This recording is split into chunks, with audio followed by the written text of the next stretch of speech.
वहीं नरसिंहपुर में स्मैक और शराब की सप्लाई गांव-गांव में की जा रही है। इस समस्या से गृह मंत्री, प्रभारी मंत्री, आईजी और एसपी को भी कई बार अवगत कराया जा चुका है, पर कोई सुनवाई नहीं हुई है, जिससे दुखी होकर नरसिंहपुर के बीजेपी विधायक ज्वालम सिंह पटेल ने अपनी ही सरकार को कटघरे में खड़ा कर दिया है और कहा है कि वे बर्बाद हो रही युवा पीढ़ी के भविष्य को लेकर दुखी हैं।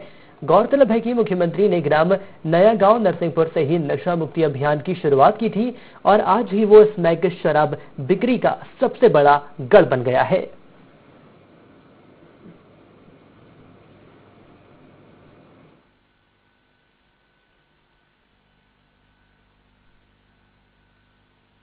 ऐसा मानता हमारे पुलिस विभाग और युवा बर्बाद हो रहा, शादियों में हम लोग नशा कर रहे हैं, लड़ाई झगड़ा बढ़ रहा है जिले में और एक्सीडेंट वगैरह भी इनकी घटनाएं बढ़ रहे हैं। इसलिए मेरा मानना है कि इस नशा इस पर सख्ती से निर्णय होना चाहिए। मैंने गृह मंत्री से भी निवेदन किया एक दिन कि अच्छे अधिकारी आए और इसको रोकथाम करें। नहीं, इस संबंध में नियमित रूप से शराब के विरुद्ध, अवैध शराब की बिक्री के विरुद्ध लगातार अभियान चला करके कार्रवाई हो रही है और इसमें हमने बड़े पैमाने पर बेहद कार्रवाई कराई है। और जहाँ तक स्मैक का प्रश्न है, स्मैक के विरुद्ध भी NDPS एक्ट के प्रावधानों के अंतर्गत विस्तृत कार्रवाई कराई गई है।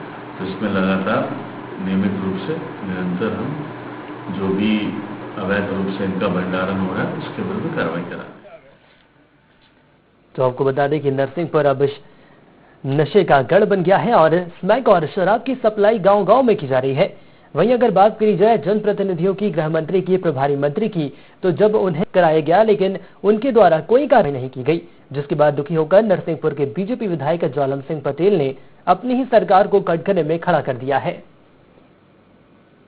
और इस खबर पर ज्यादा जानकारी के लिए जुड़े हमारे साथ संवाददाता जी मदन, आपसे जानना चाहेंगे। हम बात करें नरसिंहपुर की, जहां पर स्मैक और शराब की समस्या को लेकर ज्वालम सिंह पटेल ने अपनी ही सरकार को कटघरे पर जमकर निशाना साधा है, किस तरीके से देखा जाए? विधायक ज्वालम सिंह पटेल जो है वो कहीं न कहीं पहले से ये नशा मुक्ति अभियान चलाते रहे। नशा मुक्ति अभियान के चलते अभी कुछ समय जो गांव-गांव में हो रही है बहुत ज्यादा, इसके चलते वो कल उन्होंने गर्जना भरी आवाज से उन्होंने सीधा अपनी प्रशासनिक तंत्र जो है भी उन्होंने खुले तौर पर आरोप लगाए कि पुलिस प्रशासन, आबकारी विभाग और संबंधित जो है माफिया में संलिप्त हैं। इसके चलते हुए युवा पीढ़ी पूरी बर्बाद होती चली। उनकी से भी उन्होंने बात की, आईजी साहब से भी बात की, पुलिस अधीक्षक की, लेकिन उन्हें असंतुष्टता मिलित होकर उन्होंने ये बात मीडिया के सामने रखी।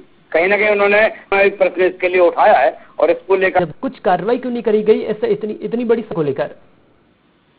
जिस उनका दुख का कारण है, कहीं न कहीं उन्होंने कि मैं दुखित हूँ और असंतुष्ट हूँ। मैं मीडिया के सामने ये बात रख रहा हूँ कि यहाँ कार्रवाई नहीं की जा रही है और युवा पीढ़ी बर्बाद हो। अधिक मात्रा में यहाँ गन्ने की उपज होती है, सभी को जानकारी देने के बाद भी अभी तक कोई सख्त कार्रवाई नहीं की जा रही। इसके कारण वो अपनी ही सरकार को उन्होंने कटघरा कर दिया। अगर यहाँ पर बात करी जाए विधायक ज्वालम सिंह को लेकर, यही एक बात स्पष्ट तौर पर कही चालू है और उसके बाद भी आगे भी जारी रहेंगी और जो भी इसमें होगा कड़े से कड़ा किया जाएगा और कोई नया इनपुट यदि हमें प्राप्त होता तो उसके बाद भी कार्रवाई की जाएगी। मदन, जानकारी देने के और हमारे साथ जुड़ने के लिए आपका धन्यवाद। तो आपको बता दें, नरसिंहपुर में स्मैक और शराब की सप्लाई गांव-गांव की जा रही है। वहीं इस पूरी ही समस्या से परेशान होकर बीजेपी विधायक ज्वालम सिंह पटेल ने अपनी ही सरकार को कटघरे में खड़ा कर दिया है।